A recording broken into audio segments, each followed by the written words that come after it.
ተመልካቾቼ እንደምን ዋላችሁ? ዛሬ የማሳያችሁ የፓፕሪካ ቅመም አሰራርን ነው። የፓፕሪካ ቅመምን ለመስራት የሚያስፈልገኝ የፈረንጅ ቃሪያ ነው። የፈረንጁን ቃሪያ በሀገራችን እንደዚህ ወደ ዱቄትነት ተቀይሮ ለምግብ ማሳመሪያና ማጣፈጫ መዋሉን አላቅም። እዚህ ግን በአብዛኛው ይጠቀሙበታል። ተፈላጊም ቅመም ነው። በዚህ መሰረት እኔ ባሳያችሁ ይጠቅማል ብዬ ስላሰብኩ አሰራሩን አሳያችኋለሁ እንዴት እንደሆነ። በዱቄትነት ቀይረን ነው እንደምታውቁት የፈረንጅ ቃሪያ እርጥብ ነው የሚቀርበው ማለት ነው። ስለዚህ እኔ ባለኝ ምድጃ አድርቄ ወደ ዱቄትነት ቀይሬ አሳያችኋለሁ። እኔ ሳስብ አገራችን በርበሬን ስናስፈጭ ደልዘን ነው። ስለዚህ ይሄንን በሙቀጫ ደልዘን አድርቀን ብናስፈጨው ይሆናል።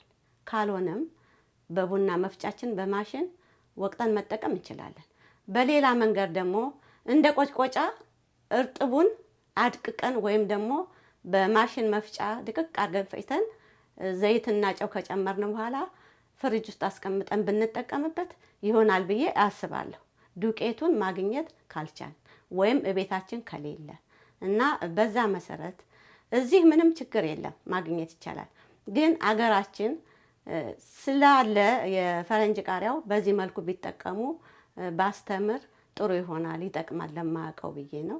አሰራሩን አሁን አሳያቸዋለሁ። ወደ አሰራሩ እሄዳለሁ። እጄን ታጥቤያለሁ፣ ይሄም ታጥቧል። አሁን ስራዬን እጀምራለሁ ማለት ነው። ለማድረቅ በምንከትፍበት ጊዜ በቀጫጭኑ ማድረግ አለብን፣ ፀሐይ እንዲገባው። ወይም ደግሞ እንደኔ በኦቭን የሚደርቅ ከሆነ ቶሎ ሊደርቅ ይችላል ማለት ነው። በጣም ውሃማና እርጥብ ነው። ስለዚህ ከዚህ ውስጥ ያለውን ፍሬና ቂንዱን ማውጣት መቻል አለብን። አሁን ያንን አወጣለሁ። ይቺ ቀጭኗ ቢላዋ ትመቸኛለች እና ይሄንን እንደዚህ አደርግና አወጣለሁ።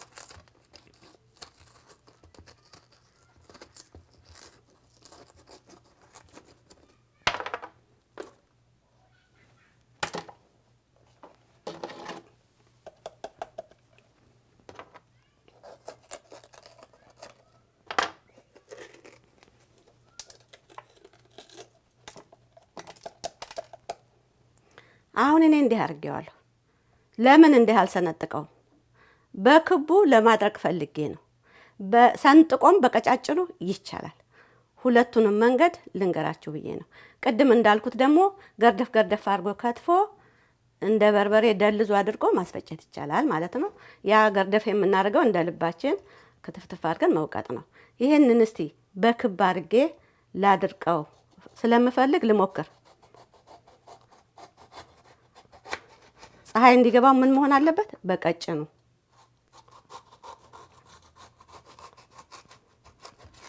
እስቲ ቢላዋ አልቀየር።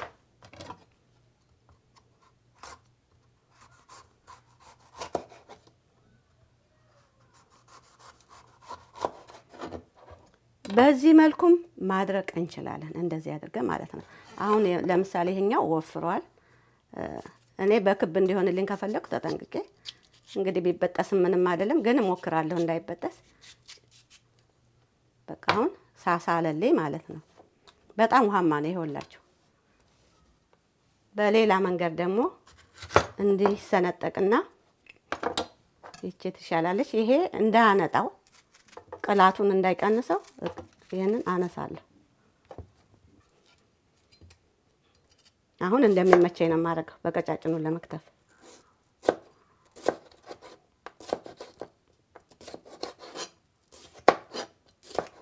ወይም እስቲ ይሄ ይመቸኝ ይሆን? እንዳያችሁት አሁን እንዲህ ከመክተፍ እንደዚህ ደፍቶ መክተፉ ይመቻል ማለት ነው።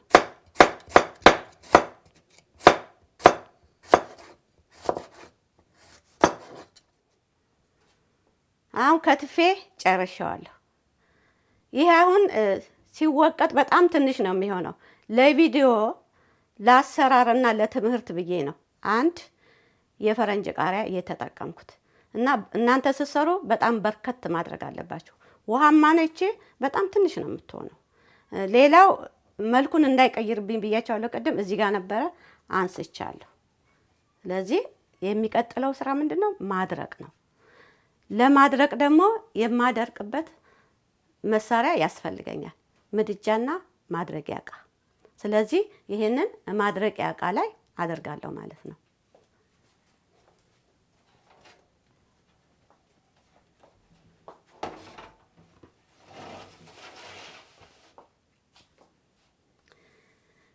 ያው ሀገራችን ቢሆን ማድረቅ በሚችል ዕቃ ፀሐይ ላይ አስጥተን እናደርቃለን፣ እያገላበጠን ማለት ነው። እንደዛ ነው ማድረቅ ያለበት። ስለዚህ እኔ የምችለው ማድረቅ የምችለው በምድጃ ስለሆነ ይሄ ለምድጃ ማድረቂያ ይመቸኛል። ይሄ ወንፊቱ ደግሞ በጣም ነው የሚጠቅመው። ምክንያቱም ይሄንን አሁን እንዲደርቅልኝ እዚህ በማረግበት ጊዜ ከስርም ንፋስ ሙቀትም ያገኛል። ዝም ብሎ ይሄን አንስቼ እዚህ ከስር ባረገው ቶሎ ቶሎ ካልተገለባበጠ የመጣበቅ ችሎታ አለው። ይሄኛው ቆንጆ ነው እንጂ በተገኘው ማድረቅ ይቻላል። አላማው ማድረቅና ወደ ዱቄት መቀየር ስለሆነ፣ ስለዚህ አሁን እደረድረዋለሁ። ይኸውላችሁ አሁን ክቡ በዚህ መልኩ መደርደር ይቻላል። ማድረቅ የምንፈልጋቸውን ነገሮች ሁሉ ስናደርግ መደራረብ የለብንም ቶሎ ስለማይደርቁ። ስለዚህ እንደዚህ ደረድራቸዋለሁ።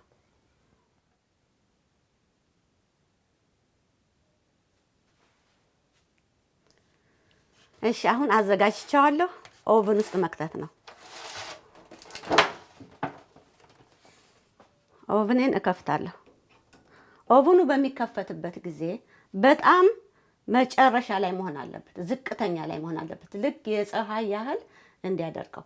ባይሆን እንኳን ይሄኛው አሁን እርጥብ ስለሆነ ትንሽ በእጃችሁ ለክታችሁ ሙቀቱን ከፍ ታረጋላችሁ። ወዲያውኑ ደግሞ ዝቅ ታረጉና ቀስ ብሎ ሰዓት ወስዶ እንዲደርቅ ታረጉታላችሁ፣ ትገለባበጡታላችሁ። በዛ መልኩ ነው የሚሆነው ማለት ነው። ስለዚህ አሁን እከታለሁ።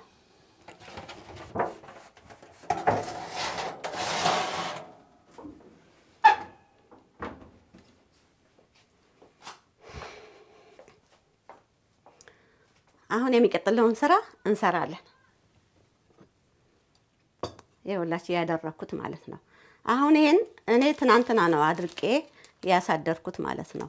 ስለዚህ በዚህ ፕላክ ባላረገው ኖሮ ይለዝብኛል እና እንኳን ይሄ አይደለም ደረቅ የሆኑ ነገሮች ለምሳሌ እንደ ገብስ ቆሎ አይነት ነገሮች ምንም ንፋስ ሳይገባባቸው እንደዚህ ነው ታሽገው መቀመጥ ያለባቸው። ሲቆነጠር እንኳን ክፍተት እንዳይኖር በጥንቃቄ ተደርጎ መልሶ መታሸግ አለበት። ስለዚህ እንደዚህ አድርጌዋለሁ። አሁን ወደ መውቀጥ እሄዳለሁ ማለት ነው። ይኸውና ይሄን ይመስላል።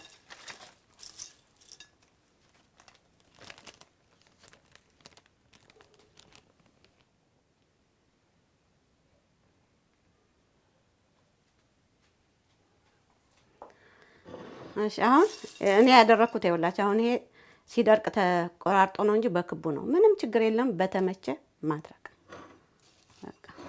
አሁን እወቅጣለሁ።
ይሄንን መልሼ ወቅጠዋለሁ።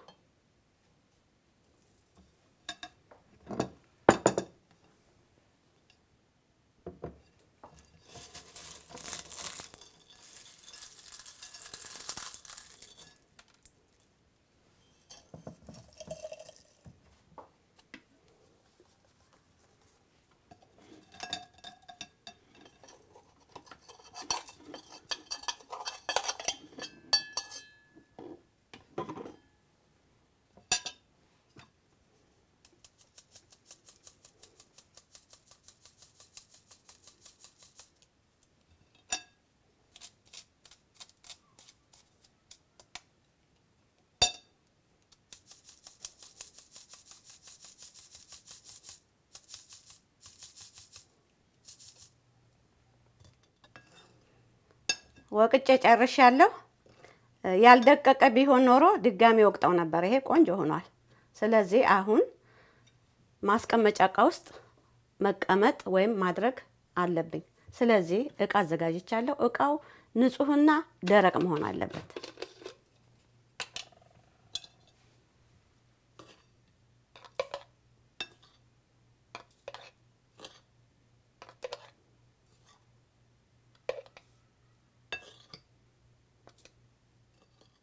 ይኸውላችሁ ጨረስኩ ሰርቼ ማለት ነው። ይህ የፈረንጅ ቃሪያ ነው። ሌላ እዚህ ያየሁት ረዘም ብሎ በጣም ቀይ ቃሪያ አለ። እሱንም መጨመር ይቻላል። እኔ ስላጣሁት ነው እንጂ አሳያችሁ ነበር። ልክ ሀገራችን በርበሬ የምናስፈጨው አይነት ደረቁን በርበሬ አይነት እንደዛ ረዘም ያለ በጣም ቀይ እርጥብ የሆነ አለ። እሱንም አንድ ላይ መፍጨት ይቻላል። እና በጣም ለአሳይ የጓጓሁበት ምን መሰላችሁ? አንድ ጊዜ በርበሬ በምናስፈጭበት ጊዜ የበርበሬን ከለር ወይም መልኩን በጣም ቀይ ለማድረግ እህቶቻችን ቀይ ስር ሲጨምሩና ደልዘው አብረው ሲያስፈጩ አይቻለሁ። በጣም ቀይ እንዲሆን እኔ አላረኩትም፣ ግን ምንድነው ብዬ ሄጄ አይቼ ተምሬያለሁ። መማሩ ደስ ስለሚለኝ እና እኔ ይሄንን የፈረንጅ ቃሪያ ወይም ቅድም ያልኳችሁን በዱቄትነት አዘጋጅተው እንደ ዋነኛ ቅመም ሲጠቀሙበት እዚህ ትዝ አለኝ።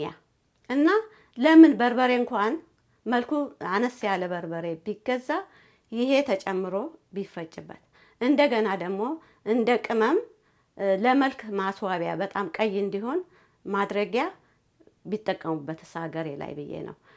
ከኢትዮጵያ ውጪ ያላየሁ ምን ያለሁበት አካባቢ ይሄ ፓፕሪካ ሞልቷል። እንደ ልብ መግዛት ይቻላል።